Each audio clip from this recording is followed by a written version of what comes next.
Alright guys, it's time for another DVD and Blu-ray update, and to start off, I found these on Amazon.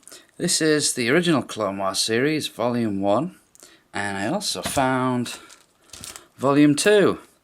These were about £3 for the pair. They weren't brand new, but they're in decent condition. And we get loads of extra features on these. I remember watching this series at the time, it was pretty good. Not quite as good as the new Clone Wars series, but definitely worth watching. And for the price I paid, I was well chuffed with them. Next up we have Jackie Chan in 36 Crazy Fists. Now I'm a bit of a Jackie Chan completist and I've seen this kicking around a bit, but I never really wanted to pay much for it. Found this one in a charity shop for next to nothing, so I thought I'd pick it up. And it's pretty much as I expected. Jackie Chan is barely in it. The story with this film is he was helping out with the action choreography and they happened to catch him on film. So they stuck it in the film, billed it as him starring in it, and exploited the hell out of it. And to this day, it always says Jackie Chan starring in. It's a bit of a con, but the movie is actually not that bad. As long as you like old school, crappy kung fu movies. This release is obviously going to be cropped, full screen, badly dubbed. This is seriously badly dubbed. Some of the funniest dubbing I've seen in a film in ages. It's done by those Cockney boys who used to do a lot of the dubbing. And the things they come out with is totally inappropriate for the movie. I wouldn't recommend this one for the action particularly, but the dubbing is quite amusing. And then we have Stephen King's FIRESTARTER. I don't think I've actually ever seen this one. I found this recently. This is a very old DVD, I think it's from 2000. And it actually comes with an insert that unfolds into a FIRESTARTER movie poster, so that was quite interesting. Other than that, there's no extras on the disc. But I quite like Stephen King adaptations, so I'm willing to give this one a shot. Next up we have Shiri from Titan Asia Extreme. It bills this one as a mix of Nikita and Die Hard. I've not watched this one yet, but I know it was a massive hit in Korea when it came out. Looks like my kind of movie, so I definitely wanted to give that one a try. And next up we have Raising CAIN. I remember when this came out on VHS, it got absolutely panned. But it's a Brian De Palma film, and I quite like Brian De Palma's films. More so his earlier ones. I think the last decade or two he's sort of lost it a bit. And this one is just balmy. John Lithgow's pretty good in it. It's a thriller about schizophrenia, and you can tell it's a Brian De Palma film. It features all the usual De Palma-isms. It does have quite a few twists and turns, and without spoiling it, the ending is just balmy. And next up we have Invictus. Now I was just reading about this one this morning and I was looking around the charity shops and I saw this one 3 times, and at the third point when I saw it I thought, this must be destiny, just buy it. Didn't realise it was about Nelson Mandela and rugby, but it's a Clint Eastwood movie and his films are generally pretty good. As I just got this today, I haven't actually watched it, but I'm quite hopeful on this one. I also managed to find Halloween 2. Now I know there's a Blu-ray set that's just come out in the States, and I'll probably pick that up eventually. But the only other copy I have of this is the French DVD, and it really annoys me because on the spine, you know when they put them the other way around and it doesn't fit on your shelf, it looks really annoying and it bugged me for years. So when I saw this one cheap, I thought I'd give it a shot, and I was pleasantly surprised to see it actually features an audio commentary from Stephen Jones and Kim Newman. I actually had to read that twice. I thought it said Alan Jones and Kim Newman because they always seem to work together. Not sure who Stephen Jones is, but I definitely like Kim Newman, so definitely looking forward to hearing that. The film, obviously, I've seen it many times before. I was a big Halloween fan when I was a teenager. As for the Blu-ray set, I'll probably pick that up eventually. I'm kind of hoping they re-release it in a slimmer version because that thing looks massive. And generally big box sets don't tend to survive the international shipping. But for now, DVD will do. Halloween 2.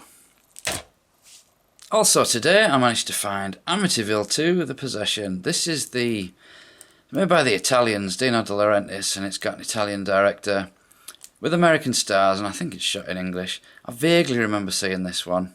It's about some son of the family who goes nuts and kills everybody. I always found the Amityville films to be a bit hit and miss. The one I remember most is actually part 4. I think that was a TV movie, but that was the one I saw first. The first one was pretty good with Margot Kidder in it. And as for the rest, I honestly don't think I've seen them, but I vaguely remember this one. And from the same shop, I found Amityville 3. Now, wasn't this one Amityville 3D originally? So I'm expecting this is going to look pretty awful. 3D movies put into 2D generally look pretty awful. I'm thinking Friday the 13th Part 3 and Jaws 3. They always look really grainy and terrible. But I definitely prefer to watch it in 2D than sitting there with the glasses on. As for the film, I don't think I've seen this one. I notice it does spot Meg Ryan's name in big letters. I'm guessing she's only in a bit part in this and they're just using her to promote the DVD. I actually found quite a few different titles today. Another one is Days of Thunder, classic Tony Scott movie starring Tom Cruise. I haven't seen this one for years, and it turns out when I got it home, I actually already own this, but the cover was slightly nicer, so it's no big deal. It's been so long since I've seen this film, the only bit I can remember is where they're explaining how they do that thing with the cars. I think it was called Slipstream, where they hide in behind the front car, and then at the last second they pull out around it and win the race. I remember it being pretty good at the time though, so I'll have to watch it again. And another one I found today, Donnie Brasco. This film, I love this film. Again, I already own this, but the cover had a big hole in the back of it, so I was quite pleased to see a nice pristine cover on this one. This film is great if you've not seen it. Al Pacino is absolutely superb in this. Johnny Depp's alright. I find his character a bit of an arse, really. But the gangsters are all really charismatic. Especially Pacino, he's always good. So definitely recommended, Donnie Brasco. Now this one, I picked it up the second I saw that it had Robert De Niro in it, and I don't own it, because I have tons of Robert De Niro movies. And then when reading the box, I actually remember seeing the trailers for this. I think it's more of a comedy where they're in witness protection and they just can't give up their old gangster ways. Directed by Luc Besson and executive produced by Martin Scorsese. It'll be interesting to see what this one's like.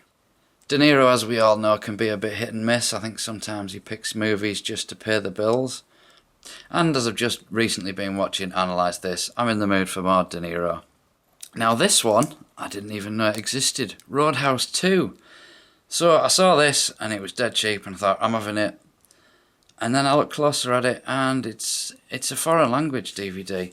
It is on the disc, however, it's all in English. It's got loads of subtitle and language options, but the main film comes up in English. No burnt on subtitles or anything. Obviously Patrick Swayze's not going to be in it, but I love the first Roadhouse, so I thought I'll check this one out. I was, however, shocked to find out this came out in 2006. I was thinking maybe 93 or something. Maybe a straight-to-video release. So have you seen this one, guys? Is it any good? If it's anything like the first Roadhouse, it'll be excellent, but I doubt it somehow. Yeah, just a weird DVD release to find locally. I'm not sure if it's Polish or Czech, possibly. But the quality's really, really good, so quite happy with that one. Next up we have a comedy classic. This is Tom Hanks and John Candy in Volunteers. I used to have this one on VHS. And this was made as a cash-in after the success of Splash. The only thing I don't like about this movie is they're not teamed up together. John Candy's the villain in this. This is the Region 1 release and it's got those horrible old cases. But I think this is the only way you can get this at the moment. It is as well Region 1 locked, so you do need your multi-region player for this one. But if you've not seen Volunteers, it is pretty good. It's not up there with the best of them. But you got Tom Hanks and John Candy, so they're definitely both likeable. And the final DVD is McBain. So this is a James Glickenhaus movie. I absolutely love The Exterminator. Even better is Blue Jean Cop, which I think is called Shakedown. That one starred Peter Weller and Sam Shepard. It's awesome. If you ever get a chance to see Blue Jean Cop, watch it. It's brilliant. This has nothing to do with The Simpsons character McBain. And I believe at the time this was being promoted, The Simpsons had to stop using the name McBain and they just referred to him as, was it Rainier Wolfcastle? But since then this film's pretty much been forgotten and The Simpsons lives on forever. So this is another Aerodrome release. I think this was actually the very first Aerodrome release. Again, I like to turn the covers over on this one, but it's got a rubbish alternate cover, so I'm just going to leave it like this. Be nice to see them do a proper release, although the film isn't that great. It does feature an interview with James Glickenhaus and a little booklet about action movies. But other than that, it's a pretty bog standard release. And moving on to Blu-rays, there's actually only 2 Blu-rays this month, but this is Insidious. So have you seen Insidious? I went into this blind. I've seen it recommended a few times. And I quite like the Saw movies. I've never seen Paranormal Activity. So, the first hour, I thought this was great. I was loving this film. And all of a sudden, it's like someone just took the script, threw it in the bin and brought somebody new in to direct it. What the hell was going on in the last half of this movie? It just completely lost it. The first hour was good, lots of character building, it was quite tense. And then when it starts kicking off, it just goes balmy. Yeah, utterly fell on its arse, this one. And my only other Blu-ray this month is Bill Murray classic comedy Meatballs. So this is the movie debut of Bill Murray, directed by Ivan Reitman. They made this one first, then they did Stripes, and then went on to do Ghostbusters together. And this I used to have on VHS. It's very tame for this kind of comedy. It's not like Caddyshack where you maybe don't want to show young kids it. This one would be fine for them. It's just about kids in a summer camp and they have this goofball counsellor called Tripper, played by Bill Murray. And there's some finale to do with a race. So this is the US Blu-ray release, and I was quite pleased to see it's actually got an audio commentary from Ivan Reitman. No Bill Murray to be seen, obviously. I think he disowns anything like this. This one's a Canadian movie and it was made in '79, so I think this is probably pre-Saturday Night Live for Bill Murray as well. Reasonably good transfer on this one. It is locked region A, so you do need a multi-region player if you're in Britain. But Meatballs is the kind of film that I grew up on, so I always have a soft spot for these films. Next up, we have from the US of A collectible video book, The Complete Adventures of Flash Gordon, starring Larry Buster Crabbe.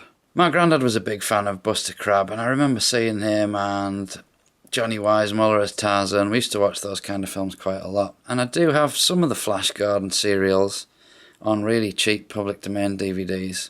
I think this is probably still public domain, but you get all three of the serials in this. It says this is from 2012, but I've not seen it about on Amazon and the like, so I think this might be reasonably new. Includes 4 DVDs and a 24-page booklet. We get the complete 13 episodes of Flash Gordon Space Soldiers, 12 episodes of Flash Gordon Conquers the Universe, and all 15 episodes of Flash Gordon's Trip to Mars. If you've never seen these serials, they are really hammy, but they definitely have a lot of imagination. And this release is actually pretty nice. It's a video book. I've never seen one of these before. It's like a hardback thing. So you got 2 DVDs in the front there with the episode listings. We've got some nice comic art there. And when we unfold it, we've got the other 2 DVDs there. Now unfortunately, this was really well packed as well. The book has actually fallen out, but we'll try and take a look as best we can. So inside there, you've got a little bit of the history of Flash Gordon, little pictures from the old serials. It's quite an interesting read, it's not very long. It's a shame it fell out because this is a nice little set. Very cheap as well, I think it only cost a tenner. And you've got a little bit about the characters there. Really nicely done. It's just unfortunate that that's fell out. So if you see this out and about on your travels, I'd definitely give it a look. It's well worth looking into. Flash Gordon. And this month I also picked up the complete series of Defenders of the Earth.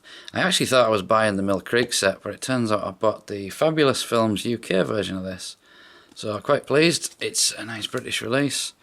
Comes in a nice slipcover. And we can take that out. Inside there you've got a nice plastic case with all your DVDs in. There's no extras, but you do get 65 episodes across 7 discs. And inside there we've got a leaflet, and there's a Fabulous Films catalogue, so you get the complete episode guide. There's a disc behind that lot somewhere, and then all the other discs are all on their own individual little drawers. And you can see there's the last disc. So the artwork's the same on all of them, but you can't expect too much from a set like this. So quite pleased to get that.